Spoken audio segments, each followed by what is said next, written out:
Sridevi movies banner పై శివలింక కృష్ణప్రసాద్ నిర్మిస్తున్న చిత్రం సారంగపాణి జాతకం. ఇంద్రగంటి మోహన కృష్ణ దర్శకత్వం వహించిన ఈ చిత్రంలో ప్రియదర్శి, రూపా కొడువాయర్ హీరోయిన్లుగా నటించారు.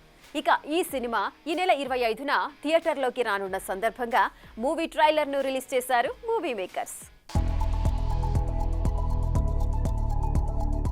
సో సారంగపాణి జాతకం ఇదివరకు అయితే నేను జాతకాలు నమ్మేదాన్ని కాదండి. రీసెంట్గా జాతకాలు నమ్మాలని ఫిక్స్ అయ్యా నేను.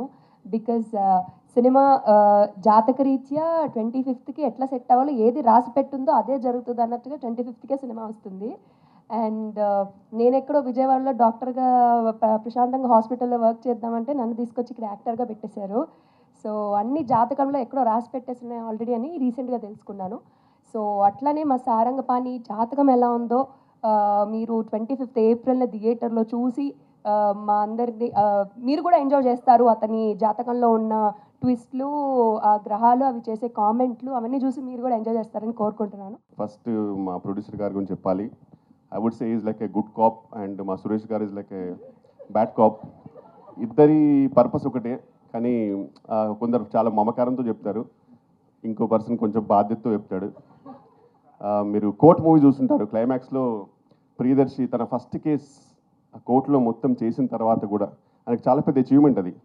ఆ చేసిన తర్వాత కూడా ఆయన ఒక్క క్షణం కూడా అక్కడ లేడు, ఇమీడియట్గా బయటకు వెళ్ళిపోయాడు. ఆ తర్వాత హీరో వెళ్ళి హక్ చేసుకున్నాడు. దట్స్ డిఫరెంట్ డిపార్ట్మెంట్ అనుకో. బట్ అప్పుడు తొందరగా వెళ్ళడానికి రీజన్ ఇద్దరు. ఒకటి మా ప్రొడ్యూసర్ ప్రసాద్ గారు, ఇంకోటి సురేష్ గారు. ఎందుకంటే ఆ రోజు ఆయన షూటింగ్ ఉంది ఈ సినిమా, అందుకే తొందరగా వెళ్ళాడు అతను. కుటుంబ సమేతంగా చూడదగే క్రైమ్ కామెడీ ఇది.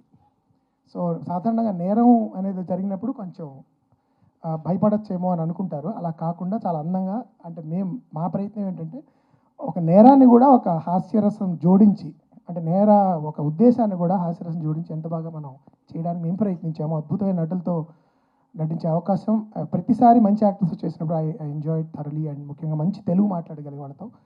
కాబట్టి కృష్ణప్రసాద్ గారు మన మూడో సినిమా ట్రిలజీలాగా మన మూడో సినిమా కూడా పెద్ద విజయం సాధించాలి అని కోరుకుంటున్నాను నేను.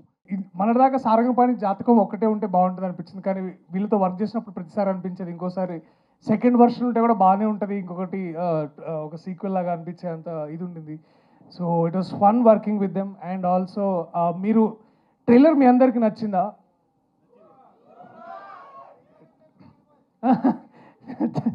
సో నేను ఒకే విషయం చెప్పాలనుకుంటున్నా ఫైనల్లీ, దట్ మనకి హైదరాబాద్లో, అంటే ఇప్పుడు మనం ఇక్కడ ఉన్నాం కాబట్టి చెప్తున్నా, ఇందాక 5 o'clockకి కాస్త ఒక్కసారి ఇట్లా వాతావరణం మారి చల్లగా గాలి వచ్చి మేఘాలన్నీ ఇట్లా కాస్త వర్షం పడేటట్టు ఉన్నప్పుడు మనకి ఎంతైతే ప్లెజెంట్గా ఫీలింగ్ కలిగిందో, మీరు 25వ తారీఖు థియేటర్లకు వెళ్తే మీ మనసులకు అలాంటి ఫీలింగే కలుగుతుంది. For more videos like this, subscribe Big TV channel.